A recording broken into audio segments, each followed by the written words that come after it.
नमस्कार. महाराष्ट्रातील विविध क्षेत्रातील बातम्या झटपट आपल्या मोबाईलवर पाहण्यासाठी लगेचच सबस्क्राइब करा राष्ट्रशक्ती लाईव्ह न्यूज आणि सोबत बेल आयकॉन प्रेस करायला विसरू नका. आमच्या हक्काचं नाही कुणाच्या बापाचं. आले 100 गेले 100 धडाधडी पाटील एकच नंबर. आरक्षण घेतल्याशिवाय माघार नाही. आरक्षण आमच्या हक्काचं नाही कुणाच्या बापाचं. जय हिंद, जय महाराष्ट्र.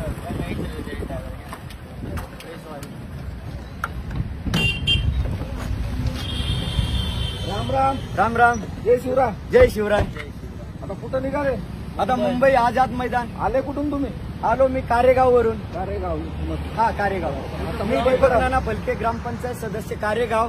आमची संस्था नाना फाउंडेशन ही संस्था पर्यावरण वाचवा हे काम करते आणि एक मराठा हे एक आरक्षण, या आरक्षणासाठी मी स्वतः आमच्या गावामधून भरपूर असे जनसमुदाय घेऊन आम्ही जरांगे साहेबांना रांजणगाव, कारेगाव आणि पुणे जिल्हाध्यक्ष जन आरोग्य फाउंडेशन या नात्यानं जास्तीत जास्त आरोग्य सैनिक आणि मराठा बांधव घेऊन आज आम्ही मुंबईला चाललो आहोत आणि आरक्षण घेऊन येणारच.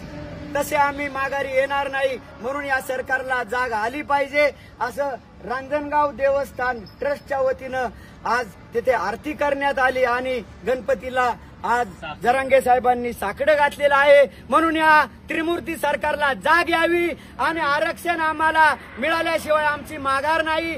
आम्ही जरांगे पाटलांबरोबर जसे ते म्हणतात छातीवर गोळ्या घेऊ, त्या पद्धतीने आम्ही मराठा बांधव छातीवर गोळ्या झेलण्यासाठी तयार आहोत. पण आरक्षण घेतल्याशिवाय माघार नाही नाही नाही. हा एक शेवटचा लढा आहे. म्हणून आज जरांगे साहेब रामासारखे अवतरलेले आहेत. म्हणून आज ही एक वानर सेना आज मुंबईला निघालेली आहे. म्हणून आज जाता जाता सर्वांनी यामध्ये सहभागी व्हा आणि आरक्षण घेतल्याशिवाय आम्ही माघारी येत नाही. जय हिंद, जय महाराष्ट्र. नाना फाउंडेशन, एक मराठा, आरक्षण आपल्या हक्काचं, तुमचं आमचं नातं काय? तुमचं आमचं नातं काय? जय बाबासाहेब, जय शिवराय.